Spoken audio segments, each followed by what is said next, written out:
Everyone, I am Shivani and welcome to Anant family. आज की daily news analysis शुरू करते हैं और नेपाल में एक बड़ा चेंज हुआ है, उसको समझते हैं। So dramatic breakup and surprise linkup as Nepal gets new PM. So Nepal में नए प्रधानमंत्री का चयन हुआ है। ड्रामेटिक वी ऑल नो, एक नया ड्रामेटाइज तरीके से एक नया ब्रेकअप हुआ है, एक ब्रेक थ्रू हुआ है वहां पे, और सरप्राइज भी है क्योंकि जो पीएम बने हैं वो रोटेशनल, उन्होंने एक वर्ड यूज किया है, रोटेशनल बेसिस। मतलब पहले भी 2 बार बन चुके हैं, दोबारा से पीएम बने और क्या चेंजेस आए उसके बारे में फटाफट समझते हैं। सो प्रचंड ब्रेक्स, जिनको प्रचंड भी बोलते हैं, इनका जो नाम है पुष्प कमल दहल। ये कोई पुराना नया नाम नहीं है, पुराना नाम है पुष्प कमल दहल, और इनको वहां प्रचंडा के नाम से भी जानते हैं। रैंक्स विद ड्योबा लेड, ड्योबा जो वहां के 5 बार, ड्योबा मतलब जो वहां के ऑलरेडी एग्जिस्टिंग प्राइम मिनिस्टर हैं, उनका लास्ट नेम ड्योबा है, और उनकी गवर्नमेंट को उन्होंने हटाया। ब्रेक्स रैंक मतलब उनको हटा करके विद ड्योबा लेड रूलिंग कोलिशन, जिनका गठबंधन था उसको हटा करके उन्होंने पीएम की पोस्ट को हासिल किया है।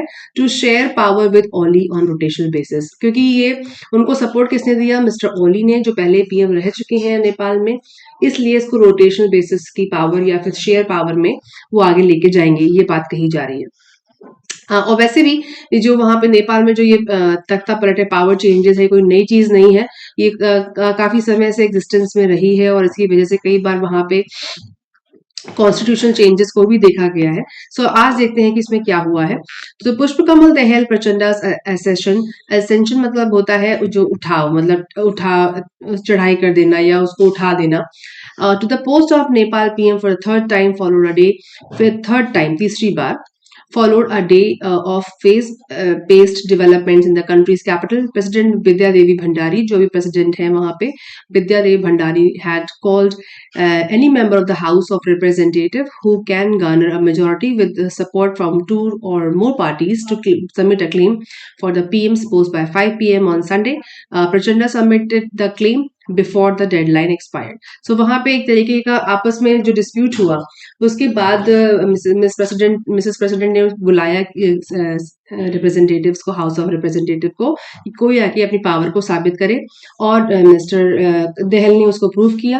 Earlier in the day he walked out of the Nepali Congress, NC भी बोलते हैं इसको, Nepali Congress, led 5 party alliance after PM and Nepali Congress president Sher Bahadur Deuba, इनकी बात हो रही है।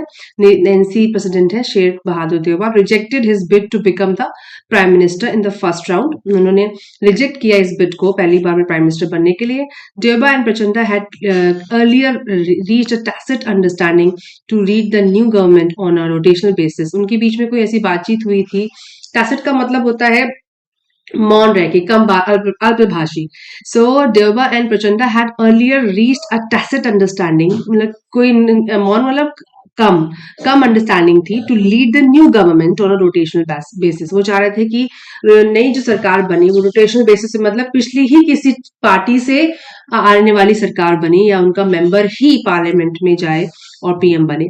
During talks with Prachanda on Sunday morning at the PM house, Nepali Congress had stacked claim for both the key post of president and PM. So क्या हुआ? During talks with Prachanda on Sunday को जो बात हुई मिस्टर दहल से morning at PM house, Nepali Congress had asked claim for both the key post of president and PM. वो चाहते थे कि नेपाली कांग्रेस से ही प्रेसिडेंट भी हो और पीएम भी हो, which प्रचंडा had rejected, उनको रिजेक्ट कर दिया मिस्टर दहल ने, resulting in failure of talks.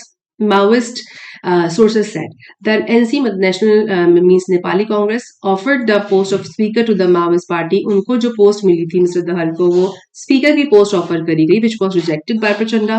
The alliance has broken. alliance मतलब जो जोड़ था आपस में, साथ, alliance मतलब गठबंधन, आप कोalition को भी गठबंधन कहते हैं, alliance मतलब साथ में काम करना। The alliance has broken as the last minute talks between Deoba and Prachanda failed to strike a deal. उनकी भी जो डील थी वो खत्म हो गई, और after talks with Deoba failed, Prachanda reached the private residence of CPN UML chairman Oli Oli to seek his support to become PM. यहाँ ये टर्निंग पॉइंट है, जब उनको सपोर्ट नहीं मिला और उनको एक पोजीशन दी गई नेपाली कांग्रेस से स्पीकर की, तो उन्होंने इसके बाद मिस्टर ओली के पास वो गए, जो CPN you communist party UML के चेयरमैन है, उन्होंने उनसे सपोर्ट मांगा।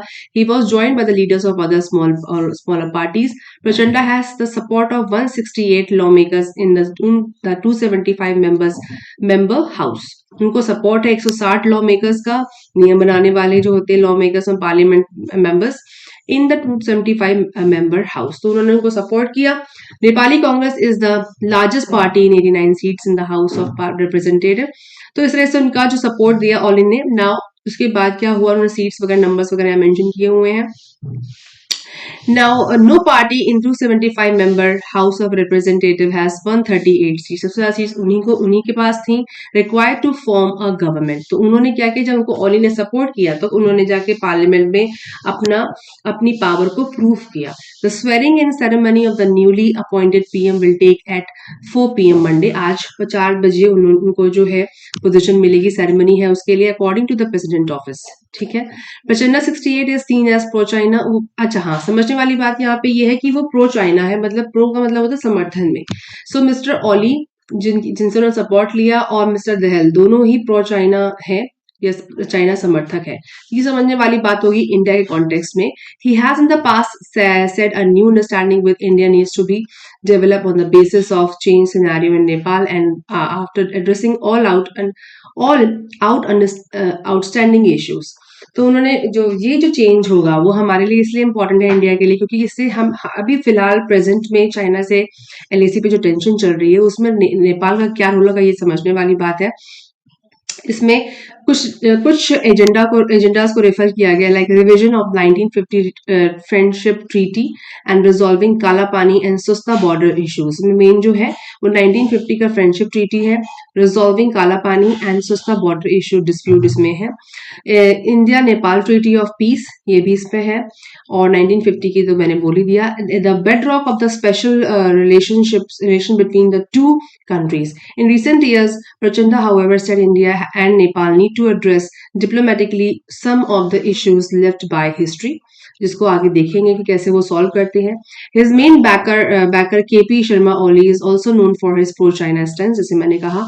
As a Prime Minister, Oli last year claimed that efforts were being made to oust him after his government withdrew Nepal's political map by the incorporating 3 strategically key Indian territories, a move that strained ties between India and two countries, because Nepal के साथ जो India की जो position है वो big brother की position रही है। स्पेशली जब भी इंडिया के आसपास के देशों को, जो नेबरहुड के देश हैं, पड़ोसी देशों के साथ, स्पेशली नेपाल के साथ, नेपाल फिर होता है हमारा बांग्लादेश, ठीक है, और बांग्लादेश के साथ even then Bhutan, yes Bhutan, इन सब देशों के साथ इंडिया को ऐसे बिग ब्रदर की पोजीशन पे देखा जाता है कि उसको ठीक है, छोटे देश है, करना चाहिए, मैनेज करना चाहिए। बट ये जो इन देशों पे जब पावर चेंज होती है तो उससे हमें भी इफेक्ट पड़ता है। लाइक यहाँ इस बॉक्स में जो लिखा है ये सबसे इंपॉर्टेंट है कि Prachanda 68 is seen as pro China, his main backer और is also known for pro China stance. Stance का मतलब होता है, स्टांस का मतलब position. As a prime minister Oli last year claim that effort were being made to out him, को बाहर निकालने के लिए प्रयास किए गए after his government redrew Nepal's political map by redrew, दोबारा ड्रॉ कर दिया उन्होंने political map of Nepal by incorporating 3 strategically key Indian territories, a move that strained ties between the two countries। क्योंकि वहां की जो बॉर्डर पे एक हमने इम्बैंकमेंट बनाया, उसे बोलते हैं महाकाली, एक रिवर है, वहां पे भी एक इम्बैंकमेंट इंडिया ने बनाया जिसको लेकर नेपाल को इशू है, उसको भी यहाँ पे रेफर करा जा सकता है, क्योंकि उसको लेकर के भी इंडिया नेपाल के बीच इशू रहा है। India had termed as untenable the artificial enlargement of the territorial claims by Nepal after its parliament unanimously in 2020 approved by the new political map of the country, featuring Lepu Lake, Kalapani and Limpiya Dhura area which India maintains belong to it. So इन्होंने 3 जो Lipu lake, काला पानी से मैंने बोला, Lipu lake,